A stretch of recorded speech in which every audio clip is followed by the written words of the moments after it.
दोस्तों, ये कहानी एक भूतिया चुड़ैल की है। यह कहानी मुझे मेरी दादी माँ ने सुनाई थी।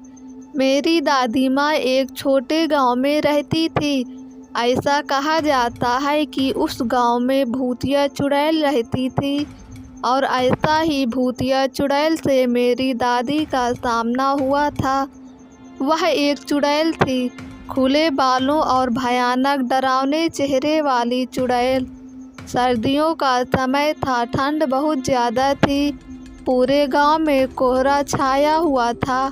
मेरे दादा एक बड़े अधिकारी थे जो रोज की तरह दफ्तर का काम खत्म करके घर की ओर लौट रहे थे। घर वाले रास्ते में बाजार भी आता था जहां मेरे दादाजी सामान लेने के लिए रुके और उनके बाकी कर्मचारी शहर चले गए। मेरे दादाजी बाजार में सामान लेने की वजह से पीछे रह गए। सामान लेते लेते दादाजी को पता नहीं चला कि कब शाम हो गई। जब दादाजी ने घड़ी देखी तो पता चला कि आज तो घर पहुंचने में बहुत ज़्यादा देर हो जाएगी। तो दादाजी ने सोचा कि जंगल के रास्ते से जाऊंगा तो जल्दी पहुंच जाऊंगा। इसलिए दादाजी ने गाड़ी जंगल की तरफ घुमा ली। शाम होने के कारण जंगल में बहुत ज़्यादा अंधेरा हो गया था। दादाजी तेज़ स्पीड में गाड़ी चला रहे थे। तभी उनके सामने एक औरत आ गई। औरत को देखते ही दादाजी ने तुरंत गाड़ी रोक दी। दादाजी ने औरत की तरफ देखा तो वह औरत बहुत ज़ोर ज़ोर से रो रही थी। दादाजी को लगा कि किसी मजदूर की पत्नी होगी जो रास्ता भटक गई है। रास्ता सुनसान था, इसलिए दादाजी ने सोचा कि इस महिला की मदद करना ज़रूरी है। उन्होंने महिला से पूछा कि वह इस जंगल में अकेले क्या कर रही है। महिला ने कोई जवाब नहीं दिया और ज़ोर ज़ोर से रोती रही। ऐसा लग रहा था कि सारा जंगल उस महिला के रोने की आवाज़ से गूंज रहा हो। दादाजी ने पूछा कि आपका घर कहाँ है, फिर भी वह महिला कुछ नहीं बोली। दादाजी ने उसको बोला कि तुम मेरे साथ मेरे घर चलो, जिसके बाद वह दादाजी के साथ चलने के लिए मान गई और दादाजी के पीछे वाली सीट पर बैठ गई। गांव में घूंघट डालने का रिवाज होता है, जिसके कारण उस महिला ने भी अपने सर पर घूंघट ओढ़ रखा था और उसका चेहरा ढका हुआ था। फिर दादाजी घर की तरफ निकल गए। घर पर सभी दादाजी का इंतज़ार कर रहे थे।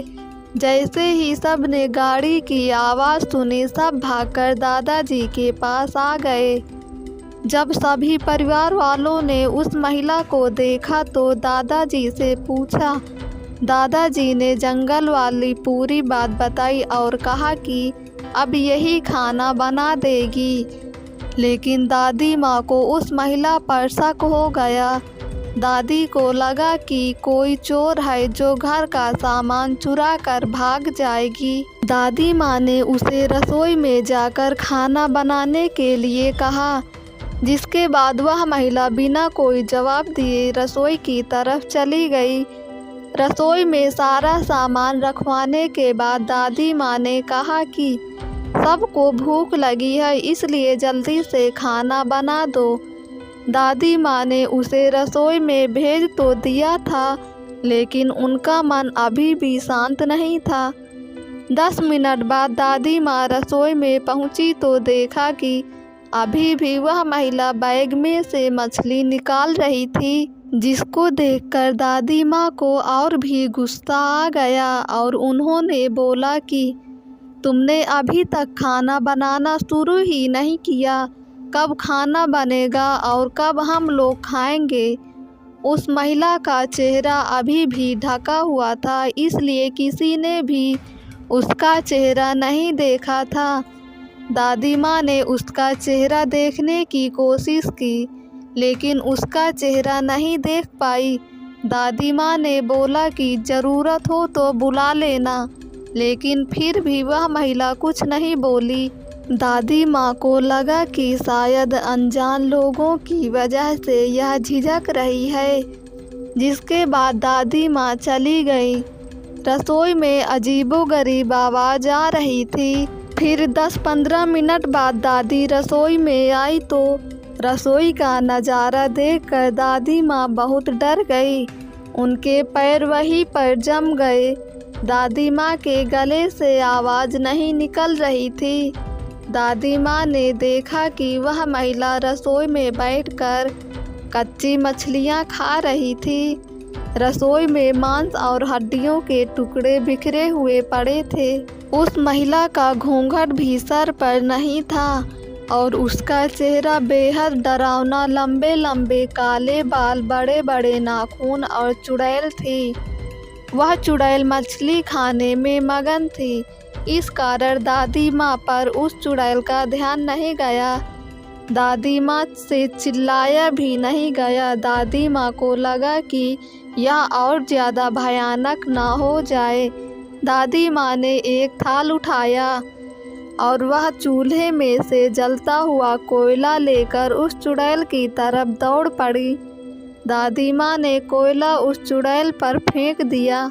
आग की वजह से वह चुड़ैल ज़ोर ज़ोर से आवाज़ निकालने लगी। चुड़ैल की आवाज़ सुनकर सारा घर इकट्ठा हो गया। चुड़ैल को आग दिखाकर घर से बाहर निकाला गया। चुड़ैल की आवाज़ इतनी तेज़ थी कि आसपास के सभी लोग अपने अपने घरों से बाहर आ गए और सभी ने चुड़ैल को देखा। चुड़ैल लोगों को देखकर गांव छोड़कर जंगल की तरफ चली गई। पूरे गांव के लोग चुड़ैल के डर से कांप रहे थे और सभी मेरी दादी माँ की प्रशंसा कर रहे थे, जिन्होंने सही समय पर उस चुड़ैल को आग से भगा दिया। यदि चुड़ैल को नहीं भगाया जाता तो वह पूरे गांव के लोगों को ख़त्म कर देती। दोस्तों, अगर आपको ये कहानी पसंद आई हो तो हमारे YouTube चैनल को सब्सक्राइब करके बेल आइकन को क्लिक कर दें ताकि वीडियो का नोटिफिकेशन सबसे पहले आप तक पहुँचे।